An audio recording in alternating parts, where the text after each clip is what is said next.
What's up guys, Jamie Cooper, jcooperfitness.com. Today I'm going to try something a little different because I know a lot of people when they train at home especially, they go and buy themselves little weight packages that come with weights sort of similar to these.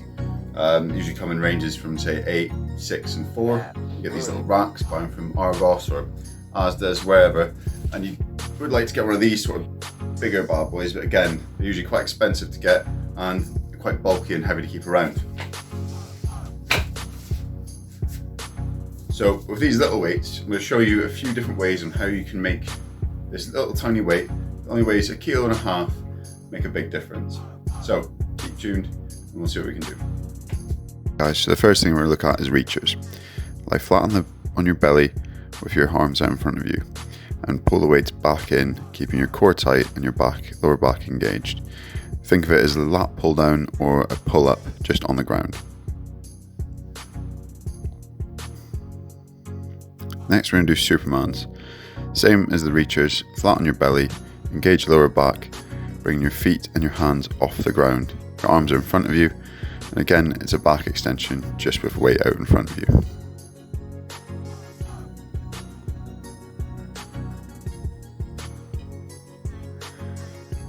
Next we're going to move on to reverse snowflakes. We're still on our belly now, we're engaging our lower back and our core, and our arms out in front of us. But this time we're going to do a long wave like you're doing a snow angel, but on your front, and bring the weights from your front all the way down to your glutes, keeping your core tight and your lower back engaged. Moving on to Renegade Rows. This time we're going to use the weights as press up aids. And as you come up into the press up position, you're going to pull the weights up, engaging your lats. Keep your core tight and your back straight. If you're struggling with this and you're a beginner, you can do it from the all fours position.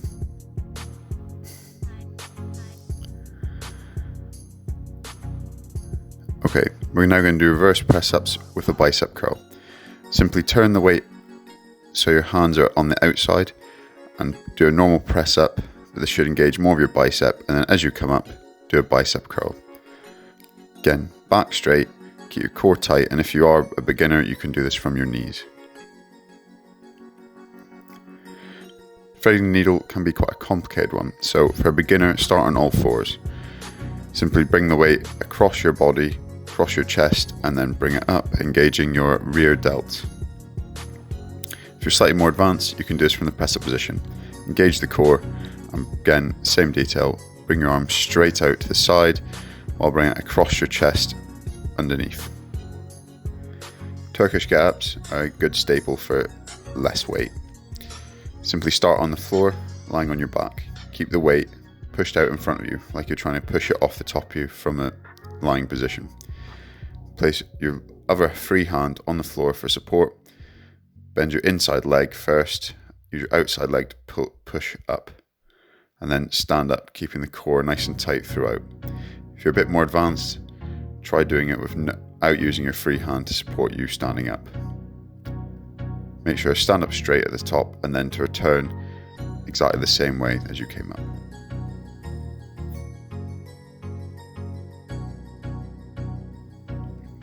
Okay, now we're going to do a lot of different shoulder methods. This is known as matrix training, where you combine other workouts to make things a bit more complicated. We're going to start with side lat raises, front lat raises, and military press. Merely bring the weights fully out to the side, keeping your arms straight, slight bend in the elbow, same to the front, and then clean the weights up and press above your head. Next we're going to move on to small shoulder circles, to the side, to the front, and overhead. Again, keeping your arms straight with a slight bend in the elbow, keep the core tight, and just make little circles out to the side, out to your front, and above your head. Finally, we're going to move on to orbits. This is where you take both weights, combine them, and try and make the weights orbit your head. Remember to change directions second time around. Finally, overhead squats. Now this is a good one even without weight. You might struggle with this, especially if you're not as flexible as most other people are. Keep the weights above your head, try and keep the weights preferably behind your head. However, as you see, I struggle with my flexibility, so they're slightly in front. And just squat down. This is great to keep your core and your lower back engaged.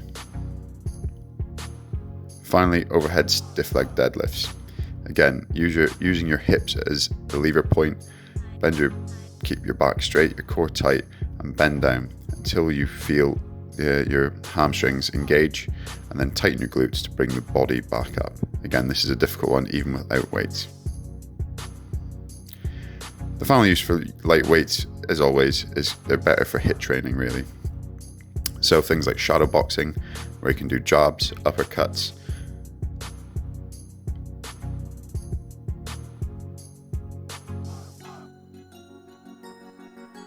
or for jumping jacks.